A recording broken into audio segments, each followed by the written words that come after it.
Mayong adlaw sa akong tanan. Excited unta ako sa akong assignment. Pero i-announce man ni Bishop ahead of time. Bishop, madamo ka salamat. Dati na gusto ko magpari kay basit mabuti ko. Pero sa iba ko gin-assign, so wala pag-asa.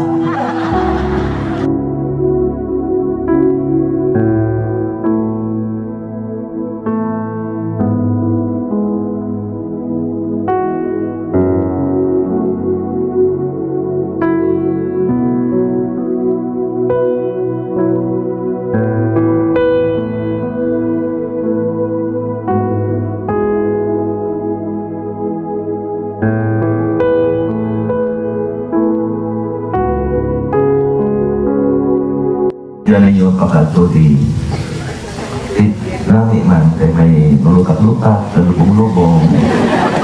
No, kagi nag-istorya ka mo dito. Hindi ka mo magtinikan. Isugay nyo lang matuon. Hindi nyo pagkakakuon. Ang nagbukaan.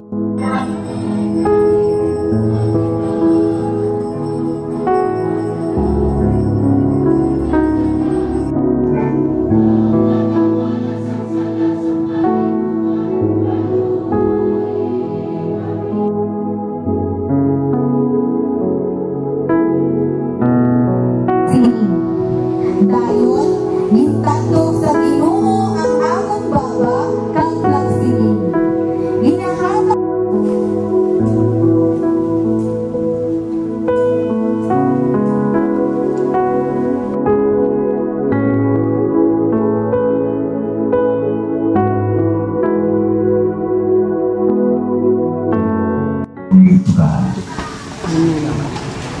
Tatang sinulaya sa iya.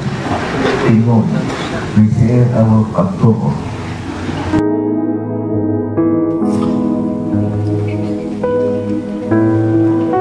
Nagawag Father John Angelo Camino PCC sa atong Senyor Obispo.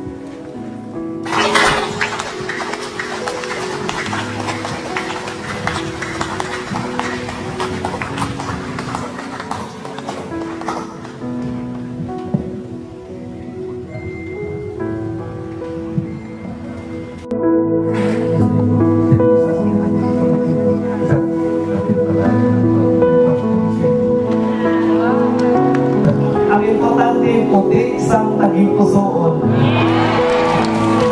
Kagipon. Isa sa hindi ko malipatan nga ignition principle nga ako natunan sa Judgment Formation, ako ang finding God in all things.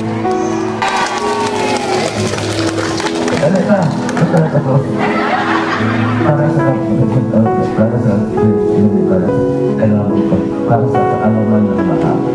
Naaman yung amo na talagang ng akong puti-puti. Kasi rin ko, nakagmal ang kape. Kailangan ng pare, lagay, lalogit, ang buhay dito. At isa pa, sa isto ko kasali rin at lalagit. Ikatos ako ng mga basak. Kaya mga basak rin.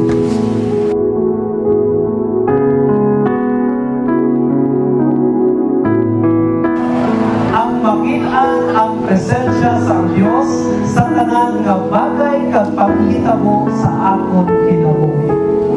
Ini para sa akon isang kamanami nga spiritual principle kay ini padayon nga nagabulig kag nagapahinumdum sa akon nga mangin mapainubuson kag mapasinalamaton sa kubangan sa Diyos. Ang sa sinin na ogin, bilang masaligan na kabulig sa mga obispo, sa pag-atipan sa tanong sa Ginoo, buot ako, buot na na ikaw sa pagkatala sa nagkakaangay sa pulong sa Diyos, sa pagkatala sa Ebanghelyo, at sa pagtudlo sa pagtuo sa katunggo, tahon sa pagtunan sa akon mga sarili. Oo, nagasaan ako. Oo, kanuyan mo kami. Gusto kanuyan mo kami.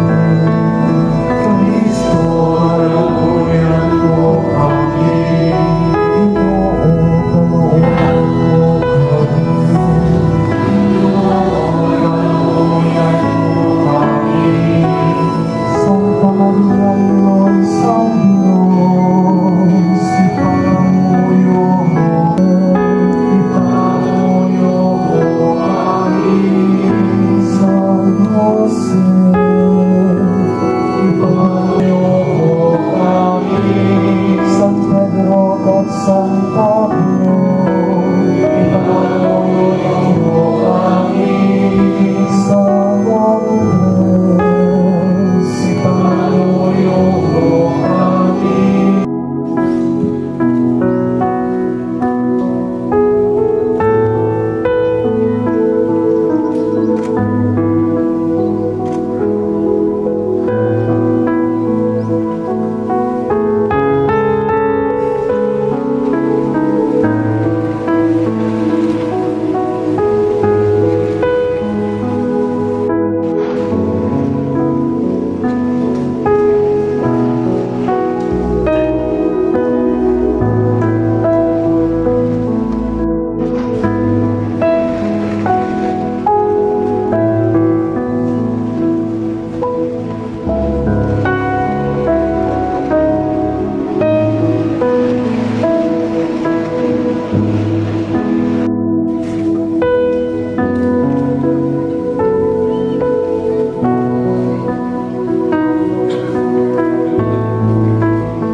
Ginoo, salamat sa tanan nga bugay ka grasya na imo ginpaambit, hilabi-labi sa grasya sa bokasyon sa pagpapari, kag sa grasya man sa mga tawo na imo ginpadala sa akon, agud mapalambo kag masustinar ang ining nga bokasyon.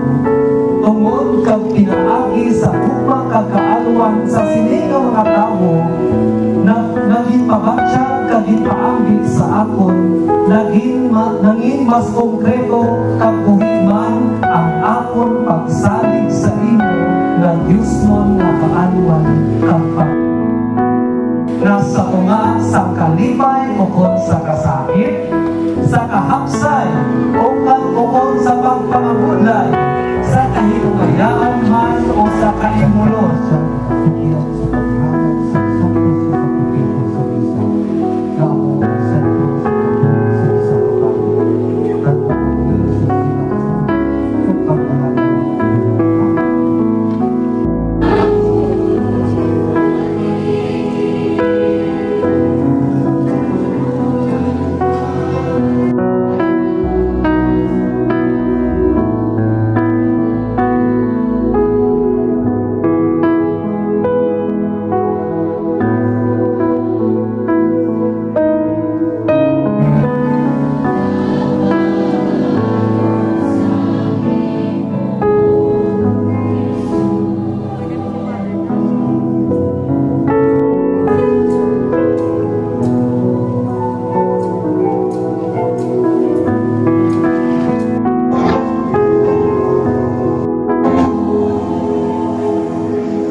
Of parents and family. Nanay Shirley kag Papang Gerson.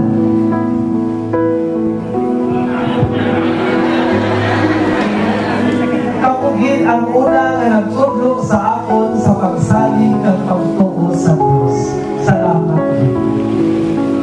Sa pamilya Lasapin kag Sarno, hindi man kita perfectong na pamilya, pero madamo nga mga perfect moments na atong ginsaluhan, kasakit man o kalipay, na naghatag sa akon sa dugang inspirasyon, nasudlan kakuan ang kinabuhi sa pagkapari. Madawid na salamat sa iyo. Thank you, God, for the gift of teachers and classmates. Sa tanang nga classmate, mga maestro kag maestra sa New Calidog Elementary School, Benyamonte National High School, kag Notre Dame of Solomon College, madamo gid nga salamat sa inyong tanan.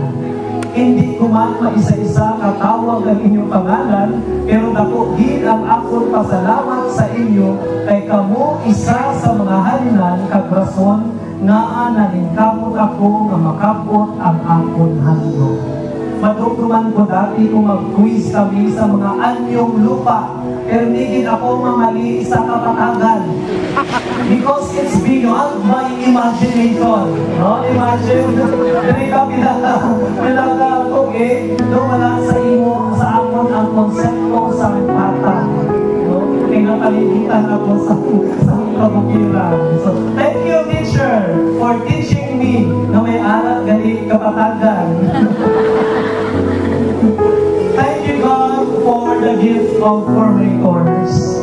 Dako man ang akong pasalamat sa Ginoo sa grasya sa mga panig ng mga layo na nangingkampi sa akong formasyon sa seminaryo. Salamat kay Father Gerard Forna, Father Ben Toreto, Father Ben La Forteza, Father Anton Tejero, at Father Ben Tamayaw. Kay sila ang akon mga formators sa college seminary. At salamat man sa akon ng mga college seminary batchmates na ara Grisamo. Thank you so much. Salamat man kay Father Fruto Ramirez, Pops Ripole, and Father Norlan Julia in SJ. Sila ang akon ng mga formators sa San Jose Seminary. Special thanks to my professor sa NSC and a good friend, Father Roman Riposterio. Father, sa kalampusan ukon sa kapakyasan, kay ang tanan nga ini isa ka manami nga hakit kang tikon para sa akon sa pagpadalong sa akon pakigrelasyon sa Dios kag sa akon isip katao.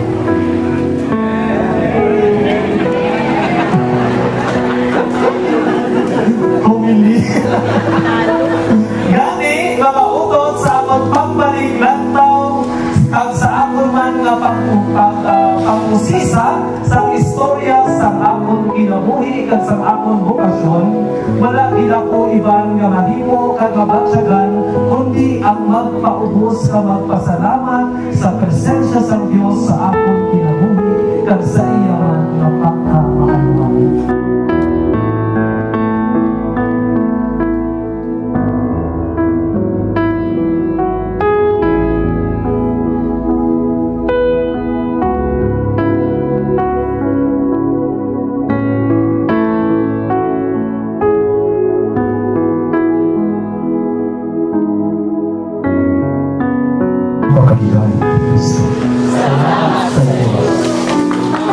Karon ang bago na unahan nga pari paghatag sa iya na petisyon sa obispo o sa mga pari.